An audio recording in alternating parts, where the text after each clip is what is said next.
Hey, what's up, Lightbolt Joe here. Today we're going to discuss Season 7, the seventh and final season of Riverdale, CW's Riverdale. I never watched it on CW. I always watched it on Netflix. So when this came out, finalized, I waited to then marathon it, and then here we are in 24, marathoning the end of the franchise. 137 episodes in 7 seasons in 6 years, 2017 to 2023. January 2017 to August 2023. I believe that is the correct math on that. So when they announced this as the seventh and final season, we were all very confused because the stories have been wild and crazy, and just how do you keep going through these stories? I never read the comics. Um, because I never read the comics, I'm not familiar with the Archie story and the Riverdale gang, right? B&V, Jughead Jones. I'm not familiar with the comic stories, but I'm familiar with how the character development and crazy situations have been bestowed upon us since 2017 up to present. So at the end of season 6, Cheryl Blossom has her witch powers, and she's trying to stop Bailey's comet from destroying Riverdale. And then we know that they're sent back in time to the 50s. We're like, why? How? And then it's revealed though that Tabitha is the guardian angel of Riverdale. And then so in the beginning of this, it's revealed that Tabitha sends them back to 1955 Riverdale, while she's trying to fix the timeline because Bailey's comet destroys Riverdale. And so in order to save them, she had to send them back in time to then fix the timeline. And then she kind of wipes everyone's memory except Jughead, and then eventually she wipes Jughead, and then they all live through being 17, forever 17 in 1955, and then moving on. So this story then is a different timeline backwards. So you have to get in that mindset. It took me 3-4 episodes to get in the mindset. And what really broke it in regards to like me going, ugh, was something happened, and it was Betty in the hallway, teenage Betty in 1955 garb in the hallway looking at somebody, and they had like synth music playing in the background, and I'm like, synth is very 80s aesthetic. It has nothing to do with the 50s aesthetic. So, it didn't work. But then they kept going on, and then certain political things were coming up in regards to integration, in regards to same-sex couples, things, right? And how to change with the times and how to adapt because progress is the purpose of moving forward, things like that, right? So we have different conversation in regard to censorship for comics. We have another serial killer on the loose. We have more Blossom problems in regards to the mines, the palladium in the mines. So it's a lot of political conversations throughout this, but it was brought on appropriately the middle and then gorgeously through the end of this. At first I was very, why are we doing more of this racism conversation? We already did this in the beginning of the show. Why are we doing more of the, you can't be gay, you can't be bi, you can't be queer, you can't be questioning conversation? We already did this in the beginning of the show. But it's a different timeline, and we're going back into a different time in the 50s. How did those conversations work in the 50s versus the present tense in 2017 when the first season came out? So once I got over that hump, if you will, and the music fixed itself and the conversations grew into very poignant conversations, I was like, oh.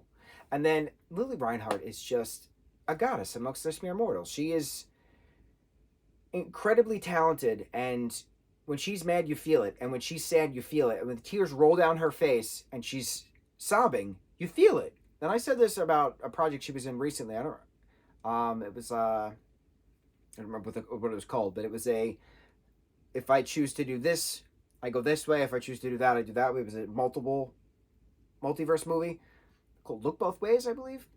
We talked about it recently, and how incredibly talented she is, and to have this final episode be about 86-year-old Betty reliving the last day of high school, via Jughead Jones guiding her through it, because he's the most recent one of the gang to have passed away via an obituary she read in the newspaper, and she's asking her granddaughter Alice, named after her mother, of course, if they can go to Riverdale one last time. And it was a it was a Titanic moment where Rose finally passes away and meets Jack at the tower, at the clock on the staircase, surrounded by everybody. Right? It was Betty meets everybody at Pop's diner, and they all hang out because she's the final one to pass away. It was so emotional. It was such a beautifully well done epilogue, which I did not expect to get so emotional about watching it. And then I'm revisiting these conversations that these characters have had. Jughead Jones saying, you meet someone, you walk with them a little bit, and then you say your goodbyes. That's the arc of life. And it was just such a wonderfully well done conversation piece, a very wonderfully well done moment in regards to life.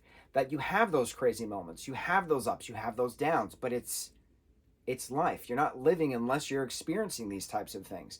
And that's the show. The show was wild. And it was pure satire conversations at the very end of this. Archie reading his poetry back about Fang stealing organs for the Gargoyle King cult, and then so many wild things that have happened within the last 7 seasons. It's just really neat having this come about, having the fact that there's always been 2 different Reggies, having the fact that these characters all did different things, and how they summed it up is that Tabitha was able to save Riverdale, save the timelines by weaving them together. So she can't technically send them back to 23, but they can stay there, but they get a choice whether they want to remember or not.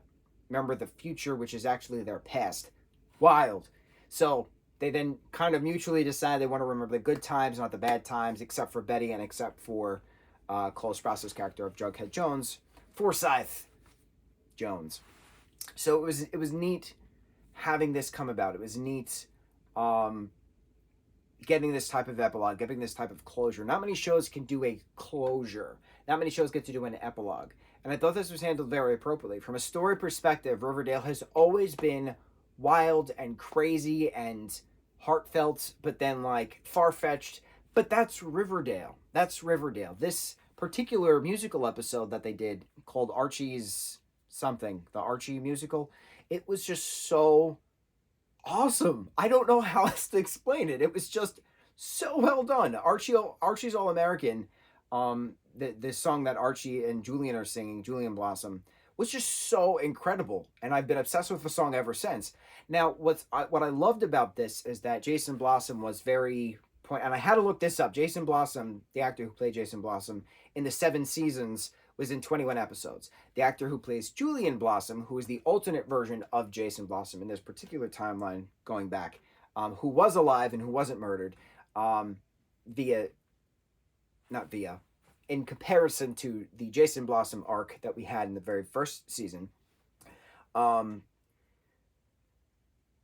The actor who plays him, what's his name? Nick Barish. He played Julian so well. He played a Blossom so well, but his singing voice was incredible. And KJ Apa has an incredible singing voice. So to have them both singing and harmonizing together, it was just so cool. I didn't expect it.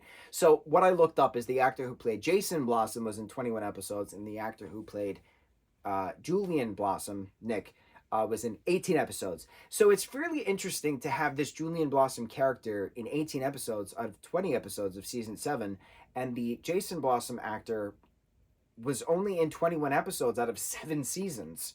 So it's just interesting. It's interesting perspective. It's interesting Jason being a ghost, Jason being a zombie, Jason being all these various things, right? Coming back from the dead, all these witchcraft things, wild. But I loved that there was a different Jason named Julian. It was just different. It was neat. I think these would be really good novels because of how chaotic and wild they are. I don't know if they've ever made Riverdale novels. I'd have to look into that. But watching this season of Riverdale, it felt like a warm hug. I don't know how else to explain it. Because you've watched it for so long. You've grown with these actors. You've grown with these characters. And despite how crazy and wild these adventures have been within regards to chaos, life happened. Life passed for these characters. Life passed for you. It's been 6 years and 7 seasons worth of project. So to have these characters saying their goodbyes, you felt like the actors were saying their goodbyes because they've been with these characters. They've been with this group of individuals for so long. It's a family that is now dissolved because the show is over. So it's just it was always a guilty pleasure for all of us who actually enjoyed it. Of course, people complained along the way of because of how far fetched it actually is, but that's the point of it. Riverdale's always been crazy. It's always been wild. It's always been strange, but it is what it is, and we've always loved its beautiful flaws and gorgeous speeches and life lessons learned along the way, and the will they won't they for everybody. This whole season was a just a bisexual polyamorous rom-com. It was just wonderful. I'm very impressed with the series overall in regards to its entirety, just because of how crazy it was.